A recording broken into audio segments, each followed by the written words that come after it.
હાર્દિકભાઈ જોશી, એક પ્રેરણાદાયી પ્રસંગનું જો વર્ણન કરવાનું હોય તો એ પ્રસંગ કયો હોઈ શકે, આપ કઈ રીતે જુઓ છો અને તેમાંથી શું શીખવા જેવું છે આજના સમાજને અને સોસાયટીને પણ? તેમાંથી કોઈ એવો એક પ્રસંગ વર્ણવશો આપ? જી બિલકુલ.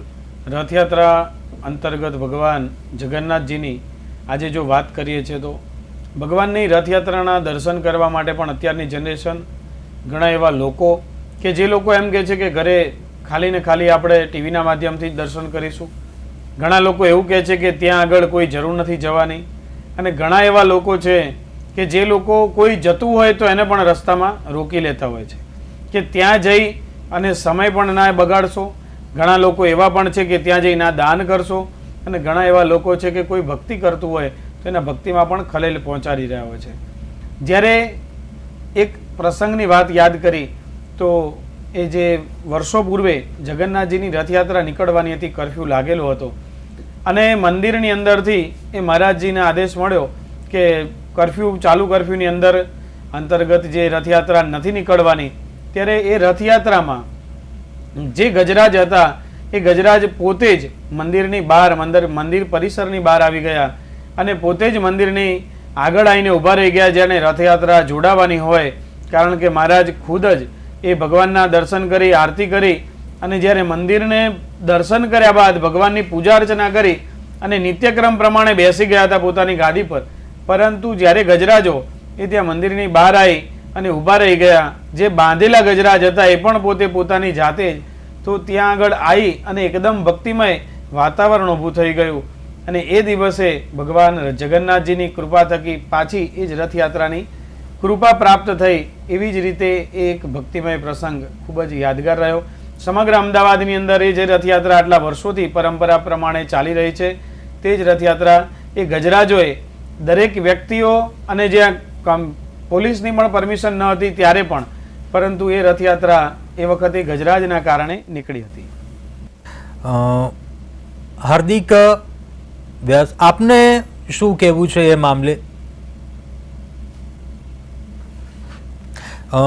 પ્રતિકભાઈ, પ્રેરણાદાયી પ્રસંગ જો વર્ણવવો હોય તો એ કયો હોઈ શકે અને એમાંથી શું પ્રેરણા લઈ શકાય? શું કહેશો આપ?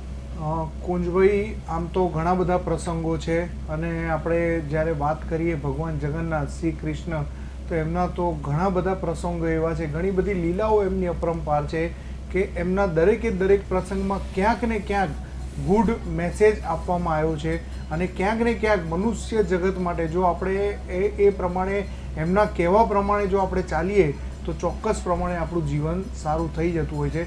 પુરીનો એક પ્રસંગ મને યાદ છે કે ખાસ કરીને જ્યારે એક વૃદ્ધ મહિલા હતા, એક વૃદ્ધ દાદી હતા ઉંમરમાં, એમની જોડે કોઈ નિર્ધન હતા, એમની જોડે કોઈ એવી સંપત્તિ નથી, પણ એમની જોડે એ જે કામ કરતા હતા એ એવું કહેતા હતા કે માછલી વેચવાનું એ કામ કરતા હતા અને એમણે સાચા ભાવથી, એમને ખબર નથી કે ભગવાનને માછલી ધરાવાય કે ના ધરાવાય, પણ એમણે એમના સાચા ભાવથી ભગવાનને પ્રસાદમાં માછલી અર્પણ કરી અને એમને જે ભાવથી એમણે જે પ્રસાદ ત્યાં ધર્યો હતો, ત્યાં ઘણા બધા જે ત્યાંના પૂજારી હતા એ લોકો એમનો ઘણો વિરોધ પણ કર્યો અને ઘણી બધી ત્યાં આગળ પ્રોબ્લેમ પણ એમને થઈ.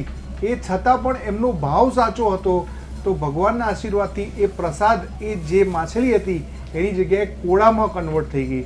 એટલે એવું કહેવાય છે કે આજે બી ભગવાનના જે પણ વિશેષ જ્યાં તે પુરીની અંદર જે ભગવાનને પ્રસાદ અર્પણ કરવામાં આવે છે એમાં ખાસ કરીને કોળું જે છે એ ખાસ કરીને ભગવાનને એટલા માટે ત્યાં આપવામાં આવે છે કારણ કે પુરીની અંદર આજે પણ એવા અમુક એરિયા છે, એવા અમુક વિસ્તાર છે કે જ્યાં લોકો એટલા પૈસાવાળા સક્ષમ નથી, તો નાનામાં નાનો પ્રસાદ કે એ ભગવાન અહીંયા એ જ મેસેજ આપવા માંગે છે કે નાનામાં નાનો પ્રસાદ કે નાનામાં નાની વસ્તુ જો સાચા ભાવથી એમને અર્પણ કરવામાં આવે તો ભગવાન સ્વીકારે જ છે અને એ પ્રમાણે તમને એનું ફળ પ્રાપ્ત થાય છે. તો ભગવાનને સાચા ભાવથી જે પણ તમે એક સાકરનો ટુકડો ધરાવો કે તમે મોટા મોહનથાળ ધરાવો, પણ જો તમારો ભાવ સાચો હશે તો ભગવાન એને સ્વીકાર કરશે જ. કુંજભાઈ.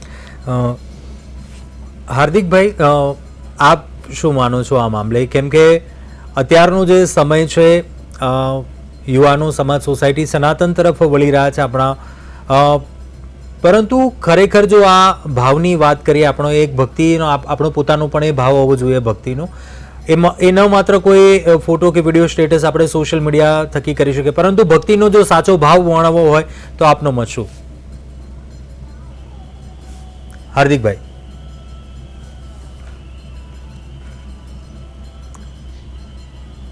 જી બિલકુલ, હું કુંજભાઈ આપને જણાવું કે ભક્તિ કરવાની શાસ્ત્રમાં પદ્ધતિઓ બતાવી છે, બરોબર, પણ તમે કહેલી વાત મને બહુ સારી લાગી અને એ વાતમાં હું માનું છું કે ભાઈ સેલ્ફી પાડીને જો તમે મૂકી દેશો અથવા તો ભગવાનનું એક સ્ટેટસ ચડાવી દેશો તો એનાથી ભક્તિ નહીં થાય. ભક્તિ એક કર્મ છે, એ કરવું પડશે સાહેબ. કાયદેસર એક સ્થાને એક સમયે બેસવું પડશે, પરમાત્માનું ભજન કરવું પડશે, નામ સ્મરણ કરવું પડશે, જપ કરવા પડશે. અને તમે જુઓ, એક માન્યતા એવી છે આપણા ત્યાં કે ભગવાન તો છે ને ભાવનો ભૂખ્યો છે, એ બધું સ્વીકારી લે. અરે એવું ન હોય, એવું લોકો એવું કહે છે કે એને બધું ચાલે. ના ચાલે સાહેબ. તમને જમવાના સમયે જો વઘારેલા મમરા આપી દો તો ચાલે? ના ચાલે. ત્યારે એક પ્રોપર પ્લેટ જોઈએ કે તમારી જઠરાગ્નિ સંતોષાય. તો ભગવાનની ભક્તિ કરવાની ચોક્કસ પદ્ધતિઓ છે.